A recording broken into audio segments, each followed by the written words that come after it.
তোমরা যারা আমার একটা কথা মনে করো বাপ, ছেলেদেরকে তোমাদেরকে বলি বাবা, সারা দিন সারা রাত মোবাইলে নারী দেখো, ছবি দেখো, নাচ গান, এক ওয়াক্ত নামাজ যারা পড়ো না, কোনোদিন যারা ফজরের নামাজ পড়ো না, হালাল হারামের কোনো পার্থক্য নাই, কিন্তু কেউ তোমারে ফিরায় না। তোমার মা, তোমার বাবা, তোমার পাড়া, তোমার মহল্লা, তোমার দেশবাসী, কেউ তোমারে নিয়ে একটু ভাবে না, কেউ তোমার একটু ফিরায় না। একটা বার বলে না যে এই বাবা তুই কোন রাস্তায় যাচ্ছিস, কিরে তুই মুসলমানের ঘরে জন্ম নিয়ে এত নষ্ট হয়ে যাচ্ছিস কেন? যাকে কেউ ফিরায় না, কেউ বলে না, কেন বাপ? একটা বার, একটা ছেলে শুধু তুমি আমার কথা ভাইবো যে কেউ তোমারে ডাকে না কেন? 365 দিনে খোদার একটা বছরে কোনোদিন ফজরের নামাজ পড়লা না, অথচ কেউ তোমার একটু বলেও না কিরে বাবা তুই মুসলমানের ঘরে জন্ম নিয়ে ফজরের নামাজ পড়স না কেন? সারাদিন রাত তুমি মোবাইলের মধ্যে নারী নিয়ে, ছবি নিয়ে পড়ে থাকো, কিন্তু আপন মা বাবা, আত্মীয় স্বজন, পাড়া পড়োশি কেউ তোমারে ফিরাইবার জন্য একটু ডাকেও না, বলেও না। এমন হয়ে গেল কেন তোমার জীবনটা? কেউ তোমারে বাঁচাইতে চায় না কেন? মনে রাখো বাপ, মূল কারণ একটাই, তোমার উপরে আল্লাহর লানত পড়ছে, খোদার লানত, খোদার গজব পড়ছে তোর উপরে। এই জন্য আল্লাহর লানত পড়ে যার উপরে, তার থেকে গোটা সৃষ্টি মুখ ফিরায় নেয়। এটা মুখ ফিরায় নেয়, এটা জরুরি বিষয়, মুখ ফিরিয়ে নেয়। আমার মার বয়স এই মাত্র বললাম, আমার মা, আমি বললাম কিছুই বুঝে না, কিন্তু সেই মা আমার এখনো মনে আছে। একটা আশ্চর্য বিষয় হলো 75 বছরের কম হবে না মার বয়স। মা আমার এখনো আমারে বলে, আমারে দেখলে বলে বা আমগরে বলে, আমার 44 বছর বয়স, আমার 4টা সন্তান আছে, আমি আজকে 21 বছরের চাইতে বেশি ওয়াজ মাহফিলে যাই আলহামদুলিল্লাহ, আল্লাহর দয়া। কিন্তু কসম আল্লাহর, মা এখনো আমারে বলে ফুত নামাজ পড়ছুনি, নামাজ পড়ছুনি। আমারে সব সময় বলে মা ফুত চাইও, মানুষের কত আনে মাহফিলে যাও, মানুষের লোকে চাইও টাকা পয়সা লইয়া, ঝামেলা করো না। কতবার যে কইছে এই কথা, এটা মা আমারে আমার জীবনে। কিরে বেটা, আমার 75 বছরের মা তো, আমি 44 বছরের ছেলে, আমি আমারে আজও ডাকে, তোরে কেন ডাকে না? তোর উপরে কোন খোদার লানত পড়ছে বেটা? এই জন্য তো অব্যাহত ভাবে চোখের সামনে ছেলেটা চরিত্রহীন হয়ে যাচ্ছে, লম্পট হয়ে যাচ্ছে, এক ওয়াক্ত নামাজ পড়ে না, কেউ তারে ডাকে না। আহা, কেন এমন হয়ে গেল বাপ? তুমি এত বড় বঞ্চিত হইলা কেন? বলো ভাইয়া, তুমি মনে করছো তুমি সুখের সাগরে হাবুডুবু খাচ্ছ? না ভাইয়া, তুমি তো ধ্বংসের সাগরে হাবুডুবু খাচ্ছ। তুমি তো ভাবছো তুমি বড় মজায় আছো, তোমার মাথার উপরে কারো ছায়া নাই, আসলে তো তোমার উপরে খোদার লানত। এই জন্য কেউ তোমারে ফিরাইবার চাচ্ছে না। এই জন্য বিবেক থাকলে আমার এই কথা ভাইব, বিবেক থাকলে, বিবেক থাকলে ভাইব। আমি তো ধমক দিলাম, তোমারে কেউ ধমক দেয় না কেন? কেন ধমক দেয় না? তোমারে কেউ ফেরায় না কেন? হ্যাঁ, এই জন্য দোস্ত দয়া করে এটা ভাবা উচিত, আমরা ইনসাফের সাথে আমাদের এটা ভাবা উচিত। আমরা যদি এটা ভাবি, আমাদের জীবন সুন্দর হবে। এই কথাটাই আমি শুরু করছিলাম। আল কাইয়িসু মান দানা নাফসাহু, নবীজি বলছেন সে বুদ্ধিমান যে নিজের হিসাব করে, ওয়া আমিলা লিমা বাদাল মাউত, এবং মৃত্যু পরবর্তীর জন্য আমল করে। সেভাবে আমি কে, আমারে কে বানাইলো, আমি আসলাম কোত্থেকে, কেন বানাইলো, আত্ম উপলব্ধি, নিজের বিবেক, নিজের জাগা। আসলে আমি কে? আমি মানুষ না জানোয়ার? এতটুকু বুঝ, বুদ্ধি, আকল, দিমাগ যদি দোস্ত আমার না থাকে, তা আমি মানুষ হলাম কিভাবে, মুসলমান হলাম? মাসালুল লাযী ইয়াযকুরু রাব্বাহু ওয়াল্লাযী লা ইয়াযকুরু রাব্বাহু মাসালুল হাইয়্যি ওয়াল মাইয়্যিত। নবীজি বলছেন যে আল্লাহকে স্মরণ করে আর যে করে না, এই দুইজনের মধ্যে উদাহরণ হলো একজন জীবিত, একজন মৃত। নাফরমান মুর্দা, ইমানদার জীবিত। রাসূলুল্লাহ সাল্লাল্লাহু আলাইহি ওয়াসাল্লাম বলছেন ইন্নাল্লাযী লাইসা ফী জাওফিহি শাইউম মিনাল কুরআন কাল বাইতিল খারিব। প্রিয় বন্ধু শোনো, নবীজি সাল্লাল্লাহু আলাইহি সাল্লাম বলছেন যে এই কলিজার ভিতরে আল্লাহর কোরআন নাই, কোরআন কিছু পরিমাণ কোরআন শরীফও নাই, 10টা সূরাও শুদ্ধ পড়তে জানে না, 10টা সূরাও মুখস্থ পারে না, আল্লাহর কালামের কিচ্ছুই জানে না।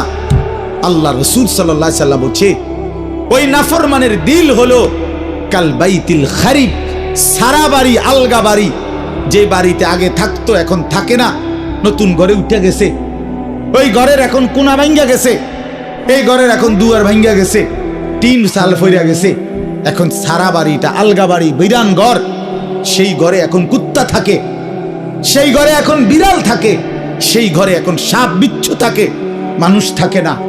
খোদার কসম নবীজি বলছে যে কলিজার ভিতরে আল্লাহর কোরআন নাই, ওই কলিজার ভিতরে মানুষ থাকে না, কুত্তা থাকে, কুত্তা, এই কুত্তা থাকে, কুত্তা, কুত্তা থাকে ওই কলিজার ভিতরে, সাপ থাকে, বিচ্ছু থাকে, ওটাতে বিড়াল থাকে, ইন্দুর থাকে, কেচ্ছা থাকে, মানুষ থাকে না, ওই কলিজার ভিতরে মানুষ থাকে না। বুঝছো ভাইয়া? কাজে তোমাদের যাদের জবানে আল্লাহর কোরআন নাই, তোমাদের যাদের দিলে মাওলার কোরআন নাই, তো তোমার এই ভেতরটা জন্তু জানোয়ারের ঘর, কুকুর বিড়ালের ঘর। আচ্ছা আরো শোনো মিয়া, কোরআন শরীফে সূরা আরাফের মধ্যে আছে কোরআনের আয়াত, ওয়াত্তাবা হাওয়াহু ফামাসালুহু কামাসালিল কালব। সরাসরি কোরআনের আয়াত, সরাসরি কোরআন শরীফের আয়াত। আল্লাহ তাআলা বলছেন যে মনের ইচ্ছা মতো চলে, মনের চাহিদার অনুসরণ করে, আমার মনে যা চায়। কেন নামাজ পড়ো না? তোমার মন চাইছে দেখে। আর কি কারণ? তোমার মন চাইছে তুমি পড়ো না। কেন সারাদিন নারী দেখো, ছবি দেখো? তোমার মন চাইছে, এই তো না, আর কি তো কিছু না। কেন পেশাব করে পায়খানার পরে ঢিলা কুলুক টয়লেট পেপার, পাক নাফাকের কোনো পার্থক্য বুঝো না? কেন? কারণ তোমার মন চাইছে, মন চাইছে। রাতের বাইজা গেছে 3টা, তুমি ঘুমাও না। দিনের বাইজা গেছে 10টা, তুমি ঘুম থেকে ওঠো না। কারণ তোমার ইচ্ছা, তোমার মনে যা চাইছে তা। আল্লাহর কসম বাপ, আমার কথায় রাগ করো না। আল্লাহ তাআলা কোরআনে বলছে এরকম মনের ইচ্ছার যে অনুসরণ করে, মনের যা চায় তাই করে, আল্লাহ বলছে তার উদাহরণ হলো কামাসালিল কালব, কুত্তার মতো, কুত্তার মতো, কুত্তার মতো, কুত্তার মতো, কুত্তার মতো। এই নামাজি বেনামাজি বেহায়া, মনে রাখিস তোর জিন্দেগি কুত্তার জিন্দেগি। তোদের যাদের কপালে সেজদা নাই, তোমাদের জীবন কুত্তার জীবন, মনে রাখো। কামাসালিল কালব। কই হারুন, কই কও কামাসালিল কালব, কালব অর্থ কি কও? বলো, এরা তো সব আমার ছাত্র, হারুন, এই যে রবি, বলো। কামাসালিল কালব, কুকুরের মতো আল্লাহ বলছে কোরআন। এ তো কোনো ব্যাখ্যার কিছু নাই যে এক হুজুর কইছে এটা, আরেক হুজুর কইছে এটা, এরকম কথা বোঝেন না এমনি। এটা ব্যাখ্যার কিছু আছে এখানে? এটা তো স্বাভাবিক বাংলা, সোজা বাংলা। কামাসালিল কালব, কুকুরের মতো। ওই জিন্দেগি কুত্তার জিন্দেগি, যে জিন্দেগি নাফরমানের জিন্দেগি, নাফরমানের জীবন। এজন্য দোস্ত রহম করো নিজের উপর। আমার চিৎকার চেঁচামেচির একটাই মাকসাদ, সারাটা বছর আমি চিল্লাই, এই এক কথার ফেরি করি, তুমি তোমারে কদর করো। আমার বাবা, আপনাদেরকে বলি, বাবারা যারা বয়স্ক আছেন, আপনি ইনসাফের সাথে বলেন, আপনি মুসলমান, 60 বছর ধরে আপনি মুসলমান, আপনি এখনো বিড়ি সিগারেট খান, আপনি ফিরবেন কখন? বলেন বাবা। 60 বছর ধরে এখনো আপনি চা দোকানে, টেলিভিশনে নাচ গান না দেখলে আপনার রাতের ঘুম হয় না। আস্তাগফিরুল্লাহ। এত বছরেও আপনার নাফরমানি ছাড়ার সময় হয় নাই?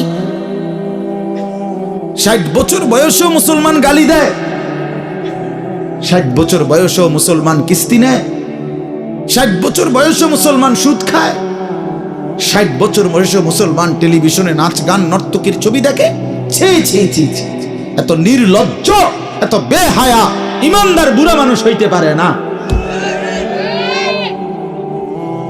এত বেহায়া কোনো ইমানদার বুড়া হইতে পারে না বেটা। এটা বুঝা উচিত, এটা ভাবা উচিত। আলাম ইয়ানি লিল্লাযীনা আমানু আন তাখশা কুলুবুহুম লিযিকরিল্লাহ। আল্লাহ বলছে, মুমিন, আমি আল্লাহর ভয়ে তোমার মনটা নরম হওয়ার সময় আজও হয়নি? আমারে ডাকবা না তাইলে? আলাম ইয়ানি লিল্লাযীনা আমানু আন তাখশা কুলুবুহুম লিযিকরিল্লাহ ওয়া মা নাযালা মিনাল হক। রব্বে কারীম বলে, বান্দা আমার স্মরণ, আমার জিকির, আমার বন্দিগি, আমার কোরআন পড়বার জন্য তোমার মনটা নরম হওয়ার সময় আজও কি হয়নি? আল্লাহ যেন ডাক দিয়ে বলছে, যুবক, 365 দিন তো হয়ে গেল, একটা বছর চলে গেল, বান্দা কোনদিন ফজরের নামাজ পড়লা না, তাহলে কি বান্দা আর কোনদিন পড়বা না? এই ফয়সালা দিয়ে ফেললা। 30 বছর ধরে সুদ খাও বান্দা, তাহলে কি এই সিদ্ধান্তই নিলা আর কোনদিন ছাড়বা না? 20 বছর ধরে দাড়ি কাটতেছ, তাহলে কি এই ফয়সালাই নিলা যে আর কোনদিন দাড়ি রাখবা না? 20 বছর ধরে ঘরে রঙিন টেলিভিশন চলে, প্রতিদিন নাচ গান নর্তকীর ছবি, তাহলে কি মুমিন ফ্যামিলির জন্য এটাই সিদ্ধান্ত নিয়েছো যে আমি আমার পরিবারকে আল্লাহর নাফরমানির উপরেই রেখে যাব? এটা কি নাফরমানি না? কথা বলেন না? তাইলে আর কোনদিন কি ফিরবা না? আল্লাহ জানতে চাইছে, আল্লাহ জানতে চাইছে, বান্দা সময় কি আজও হয়নি? আমারে কি ডাকবা না? আমি কি একটা সেজদা পাবো না? আল্লাহ বলেছেন, আমি তো দুনিয়া বাদ দিতে বলি নাই। ওয়ালা তানসা নাসীবাকা মিনাদ দুনিয়া, দুনিয়া ভুলে যেও না।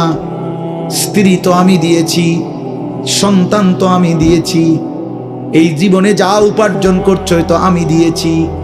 ওয়াফিস সামাই রিজকুকুম ওয়া মা তুআদুন। আল্লাহ বলেন, আসমানে তোমাদের রিজিক, জমিনে না। কোথায়? ওয়াফিস সামাই রিজকুকুম, তোমাদের রিজিক আসমানে। মা উরিদু মিনহুম মির রিজকিন ওয়া মা উরিদু আন ইউতঈমুন। আল্লাহ বলে, বান্দা আমি তোমাদের কারো কাছ থেকে কোনো রিজিক চাই না, তোমরা কেউ আমাকে খাওয়াইতে হবে আমি এটাও চাই না। ইন্নাল্লাহা হুয়ার রাজ্জাকু যুল কুওয়াতিল মাতিন। নিশ্চয়ই আল্লাহই হচ্ছেন সুবিশাল ক্ষমতার অধিকারী, রিজিক দাতা। কায়নাতকে তো আমি খাওয়াই, আমারে তো কেউ খাওয়াইতে হয় না। সবার আশ্রয় তো আমি দেই, আমারে তো কেউ আশ্রয় দিতে হয় না, আমি তো সব করি। ওয়া ইন আমসাসকাল্লাহু বিদুররিন ফালা কাশিফা লাহু ইল্লা হু। আল্লাহ বলে, বলো না বান্দা, আমি যদি কাউকে মুসিবতে ফেলি, তাইলে সেই মুসিবত থেকে উদ্ধারকারী আমি ছাড়া আছে কে? কে আছে? কে বলে না বাপ? কে? ফালা কাশিফা লাহু ইল্লা হু। আমি ছাড়া উদ্ধারকারী কেউ নাই, কেউ নাই। ওয়া ইন ইউরিদকা বিখাইরিন ফালা রাদ্দা লিফাদলিহি। আল্লাহ বলেন, আর আমি যদি কাউকে কল্যাণ করি, উপকার করি, তাইলে আমার কল্যাণ, আমার উপকার ঠেকায়া দিবে এমনও তো কেউ নাই। কে দিবে আমার ঠেকায়া? আমারে প্রতিহত করবে কে? ওয়া ইন মিন শাইইন ইল্লা ইনদানা খাযাইনুহু ওয়া মা নুনাজ্জিলুহু ইল্লা বিকদারিন মা'লুম। আল্লাহ বলে বান্দা সব কিছু আমার কাছে আছে ভান্ডারে ভান্ডারে, কিন্তু আমি জমিনে নাজিল করি পরিমাণ মতো করে। একসাথে সব আলু দিয়া দিলে রাখবা কই? একসাথে 30 বছরের পেঁয়াজ দিয়া দিলে রাখবা কই? কথা বোঝেন নাই? একসাথে 50 বছরের খাবার দিয়ে দিলে রাখবা কই? আছে তো আমার কাছে সব কিছুর ভান্ডারে ভান্ডার, কিন্তু আমি জমিনে দিয়ে থাকি পরিমাণ মতো করে, বিকাদারিম মালুম। ইন্না কুল্লা শাইইন খালাকনাহু বিকাদার। আল্লাহ বলেন সব কিছু আমি বানিয়েছি পরিমাণ মতো করে। জন্ম নিল কয়জন, কবরে নিলাম কয়জন, আমার হিসাব আছে। কোন সংখ্যা, জনসংখ্যা কোনো সময় বেড়ে গিয়ে ক্ষতিগ্রস্ত হবে না, আমি আছি না। বুঝেন নাই কথাটা? কোন বিজ্ঞানী বুদ্ধি দিছে, কোন পাগলে বলছে? সব পাগল মাতাল ছাড়ো, আমি আছি। ওমা মিন দাব্বাতিন ফিল আরদি ইল্লা আলাল্লাহি রিজকুহা। আল্লাহ বলে যত কিছু জমিনে বিচরণ করে সব কিছুর রিজিকের জিম্মাদারি আমি একাই আমার কাঁধে তুলে নিলাম। ওয়া ইয়ালামু মুস্তাকাররাহা ওয়া মুস্তাউদাহা। আল্লাহ বলেন আমার বান্দা, আমার সৃষ্টি, আমার মাখলুক কখন কোথায় থাকবে, শেষ পর্যন্ত কোথায় দাফন হবে, আমি সব আগের থেকেই জানি, ফয়সালা করে রেখেছি। গতকালকে আমি ছিলাম সিলেট মৌলভীবাজার, আজকে এই জিন্দেগি। আল্লাহ বলেন আমি জানি, কুল্লুম ফি কিতাবিম মুবিন। সব কিছু আমি স্পষ্ট আমলনামার মধ্যে, তাকদীরের মধ্যে লিখে রেখেছি। তাকদীরে সব আগের থেকেই ফয়সালা করা, সব আগের থেকে সিদ্ধান্ত করা। আর রিজকু মাকসুম, রিজিক বন্টন হয়ে আছে। মাথার কাম পায়ে ফেললা, পায়ের কাম যদি আবার মাথা তো উড়ান, বরাদ্দ যে দূরে দূরে, হুদাই লাফান। আরে হুদাই লাফান, বুঝেন নাই? যে পরিশ্রম করে তার আয় বাড়ে, তাইলে তো সব দোকানদারের বেচা কিনা সমান হইতো। একসাথে দোকান খোলে, একসাথে দোকান বন্ধ করে, কামাই সমান না কেন? বুঝেন নাই আমনে কথা? একই স্ট্যান্ডে সবার 30টা সিএনজি এখান থেকেই গেছে, এখান থেকেই আপনার এই সিরিকাইল থেকেই কোম্পানিগঞ্জ, কোম্পানিগঞ্জ থেকেই সিরিকাইল, কই সবার ইনকাম বরাবর কেন? কেন? শুধু পরিশ্রম করিলেই অর্থ আসে? না না না, আসমানের ফয়সালাতে অর্থ আসে, রবের ফয়সালা। ইন্না রাব্বি ইয়াবসুতুর রিজকা লিমান ইয়াশাউ ওয়া ইয়াকদির। আল্লাহ বলেন আমি যাকে মন চায় তাকে বেশি দেই, যাকে মন চায় তাকে কম দেই। না আমার ফয়সালা, তোমার কি? কমটাও আমার, বেশিটাও আমার, তুমি কি? আল্লাহ তারে বেশি দিলেন কেন, তো তোমারে কম দিলাম কেন? তোমারে যে কম দিলাম এটাই কেন দিলাম, তুমি এটা কও। তোমার কি যোগ্যতা? কোনটা তোমার? আসমান তোমার না জমিন তোমার? শরীর তোমার না দেহ তোমার? বুদ্ধি তোমার না চোখ তোমার না হাত তোমার? তোমার কি তা? কথা বলেন না কেন? তো সবই আমার, আমি যাকে যা মন চাই তাই দেব। তুমি কি? তুমি এর মতামত দিবার অধিকার আছে নি আমার? তাইলে এই জন্য বাপ, বন্ধু আমার, দোস্ত আমার, সাথী আমার, সবাই রে বলি ভাইয়া জিন্দেগির হিসাব করেন। এটাই আমার মূল বক্তব্য। আর একটু নড়ে চড়ে ঘুরে দাঁড়ান। ছেলেরা বাপ ফিরে আসো তুমি আল্লাহর দিকে, কোরআনের দিকে, নামাজের দিকে, সেজদার দিকে। এই কপাল পৃথিবীর কোনো কামাইতে লাগে না। খেয়াল করে দেখে, উপার্জনের পৃথিবীতে মানুষ দেশে থাকুক আর বিদেশ থাকুক, চাকরি করুক আর ব্যবসায়ী করুক, ক্ষেত খামারে কাম করুক আর দিন মজুরি করুক, মাড়ি কাটুক আর যাই করুক, কপাল কোনো কামে লাগায় না। বুঝো না হিসাব? কপাল কি লাগায় না? কোনো কাজে লাগায় না। কপাল শুধুই সেজদার জন্য, কপাল শুধুই সেজদার জন্য, শুধুই সেজদার জন্য। মাস, সেই মাসের নাম রমজান মাস। এই কারণে রমজান এত দামি। রমজানের আমার শায়েখ আল্লামা মুফতি মুশতাকুর নবী সাহেব বলে, রমজানের প্রতি ঘন্টা, মিনিট, সেকেন্ড, এক একটা মুহূর্ত যেন হীরা মণি মুক্তার মতো। হীরামণি মুক্তার মতো। আল্লাহ তাআলা এমন ভাবে এটাকে, যেমন এই প্যান্ডেলটা আপনারা আলাদাভাবে সুন্দর করে চারদিকে কি চমৎকার করে সাজাইছেন, চারিদিকে এটাকে সুন্দর করে একটা সাজানো প্যান্ডেল। রমজানকে যেন আল্লাহ তাআলা এভাবে সাজাইছে, আল্লাহ নিজের হাতে রমজান সাজাইছেন। আল্লাহ বলে, বান্দা শোনো আমি রমজানকে কেমনে সাজাইলাম। 1, পুরা মাস রোজা। 2, প্রতিদিন ইফতার। 3, প্রতিদিন সাহারি। 4, প্রতিদিন 20 রাকাত তারাবি। 5, শেষ দশকে এতেকাফ। 6, শেষ দশকের বেজর রাত্রিতে শবে কদর। এরপরে 7, একটা নফল একটা ফরজের সমান। 8, একটা ফরজ 70টা ফরজের সমান। 9, প্রথম দশক রহমত।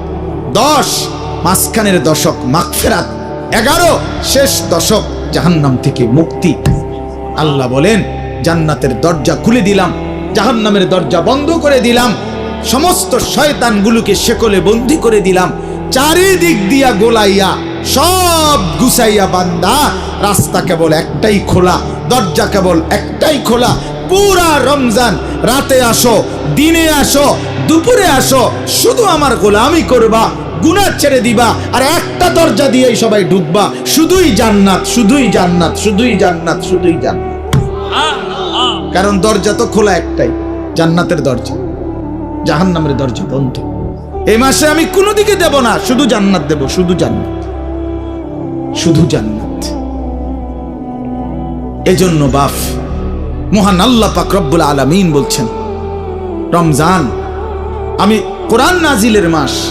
আমার শায়েখ বলে, আল্লামা মুফতি মুশতাকুন নবী সাহেব বড় সুন্দর বলছে হুজুরে, যে শুনেন আল্লাহ তাআলা রমজানকে বলছেন কোরআন নাজিলের মাস, এজন্য দামি বানাই দিছেন রমজান। একটাবার চিন্তা করে দেখেন, প্রত্যেক রমজানে কোরআন নাজিল হয় না, রমজান নির্দিষ্ট একটি রমজানে না কোরআন নাজিল হয়েছে, কথা বুঝছেন না? কিন্তু ওই এক মাসে কোরআন নাজিল হয়েছে দেখা আল্লাহর এই জমিনে যতবার এই মাস ঘুরে ঘুরে আসতেছে 1450 বছর ধরে, প্রত্যেকবারই এই মাস দামি হয়ে যাচ্ছে। একটি রাতে শবে কদর কোরআন নাজিল হয়েছে, ফলে যতবার এই রাতটা ঘুরে ঘুরে আসে প্রত্যেক বছরেই এই রাত দামি হয়ে যাচ্ছে। অতএব কোরআনুল কারীম এক রাত্রিতে নাজিল হইছে, এজন্য প্রত্যেকবারই ওই রাত্রি দামি। একটি মাসে নাজিল হইছে, এজন্য প্রত্যেক বছর ওই মাসটা দামি। এজন্য যে ইমানদার কোরআনকে বুকে আগলায় নিছে, কোরআনকে নিজের জীবনে গ্রহণ করে নিছে, রমজানকে আপন করে নিছে, খোদার কসম রব্বে কারীম তাকেও সারা বছর সারা জিন্দেগি দামি বানায় দিছে, দামি বানায় দিছে। এজন্য রমজান মাসের নাম কি? রমজান। রমজান উচ্চারণ করেছেন যিনি এই মাসের নাম, তিনি রহমান, আর তিনি নাজিল করেছেন কোরআন। এটা গ্রহণ করেছে যে সে হলো মুসলমান। দিয়েছেন যিনি, তিনি রহমান, যিনি দিয়েছেন তিনি রহমান। মাসের নাম রমজান, নাজিল করলেন কোরআন, গ্রহণ করলো মুসলমান। ফামান শাহিদা মিনকুমুশ শাহরা ফালিয়াসুমহু। আল্লাহ বলেন হুদাল লিন-নাসি ওয়া বাইয়িনাতিম মিনাল হুদা ওয়াল ফুরকান। আল্লাহ বলছে, বান্দা আমি এমন কোরআন নাজিল করেছি যে কোরআন গোটা বিশ্ব মানবতার হেদায়েত, এবং সব কথা স্পষ্ট, বাইয়িনাত, কোনো কথা, কোনো শব্দ, কোনো বাক্য, কোনো ব্যাখ্যা বিশ্লেষণ অস্পষ্ট, অগোছালো, অপূর্ণাঙ্গ কোরআনে নাই, সব স্পষ্ট, রাত দিন 24 ঘন্টা। ওয়াল ফুরকান, এবং কোরআনই হচ্ছে, এই শেষ কথাটা মনোযোগ দিয়ে শোনো ভাইয়া, আল্লাহ তাআলা বলছে কোরআন হচ্ছে ফুরকান, সত্য মিথ্যা, ন্যায় অন্যায়, উচিত অনুচিত, হালাল হারাম, জায়েজ না জায়েজ, করণীয় বর্জনীয়র মধ্যে পার্থক্যকারী আল্লাহর কোরআন। এজন্য ভাইয়া বাপ বিশ্বাস করেন, ছেলেরা বাপ তোমাদেরকে বলি ভাইয়া, আল্লাহর কোরআনের জ্ঞান যার নাই, কোরআন যার বুকে নাই, কোরআন যার হাতে নাই, কোরআন যার জবানে নাই, কোরআন যার জিন্দেগিতে নাই, কোরআন যে গ্রহণ করে নাই, আল্লাহর কসম, রব্বে কাবার কসম, সে হালাল হারাম, বৈধ অবৈধ, ন্যায় অন্যায় সে বুঝতে পারে নাই, খুঁজে পায় নাই, তালাশ করে পায়নি। এজন্য কোরআনবিহীন কোনো মানুষ সভ্য হইতে পারে না। কোরআনবিহীন কোনো মানুষ বাংলা বই ন্যায় অন্যায় শিখায় না, অঙ্ক বই ন্যায় অন্যায় শিখায় না, ইংরেজি বই ন্যায় অন্যায় শিখায় না, পদার্থবিজ্ঞান জীববিজ্ঞান ন্যায় অন্যায় শিখায় না, রসায়ন বিজ্ঞান ন্যায় অন্যায় শিখায় না, উচ্চতর গণিত ন্যায় অন্যায় শিখায় না, ডাক্তারি বই ন্যায় অন্যায় শিখায় না, আইনের বই ন্যায় অন্যায় শিখায় না। শুধু আল্লাহর কোরআন ন্যায় এবং অন্যায়, হালাল এবং হারাম, উচিত এবং অনুচিত, বৈধ এবং অবৈধ এটা শিখায়। অতএব কোরআন বঞ্চিত তো সে হালাল হারাম থেকেই বঞ্চিত।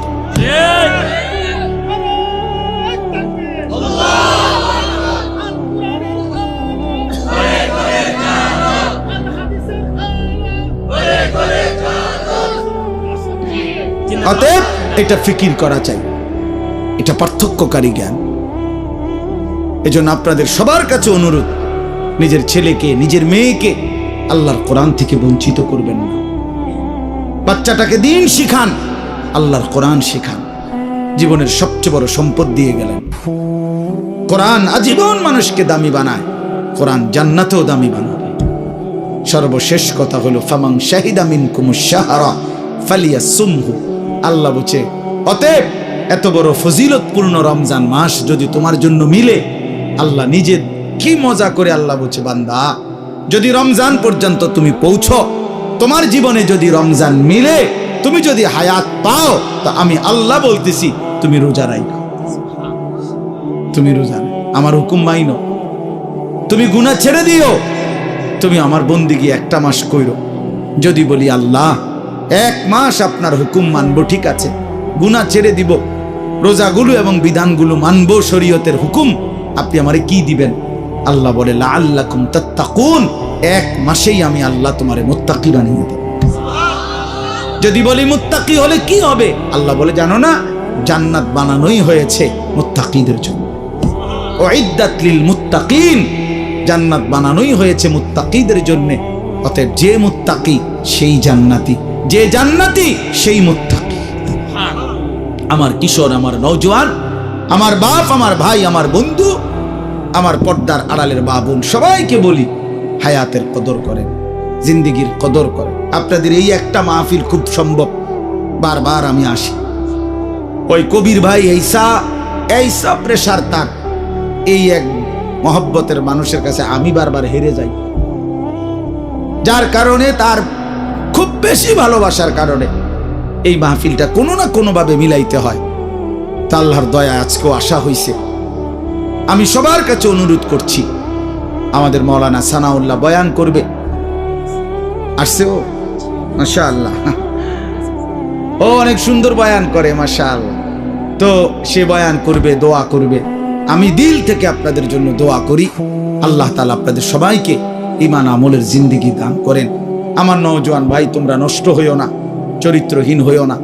মোবাইল, নারী, ছবি, এই জেনা, ব্যভিচার, মদ, জুয়ার আড্ডা থেকে ছোট ভাইয়া আল্লাহকে রাজি করো, হালালের উপরে চলো, ইনশাআল্লাহ দেখবা আগামী দিনে তোমরা ইমাম মাহদির পক্ষে লড়তে পারবে, তোমরা দাজ্জালের বিরুদ্ধে লড়তে পারবা। আগামীর ইসলামের পতাকা তোমাদের হাতে উড়বে ইনশাআল্লাহ, কালেমার পতাকা উড়বে ইনশাআল্লাহ। অতএব নওজোয়ান, হাল ছাইরো না, চরিত্রহীন হইও না, আল্লাহকে রাজি করো, সেজদা করো, ইনশাআল্লাহ গোটা দেশ, গোটা মহল্লাবাসী তোমার মহব্বত করবে, রব্বে করিমও তোমাকে আদর করবে। আল্লাহ আমাদের ছেলেদেরকে মাফ করে দেন, কবুল করেন। আজকের এই সুন্দর মাহফিলে আল্লাহ বরকত দেন।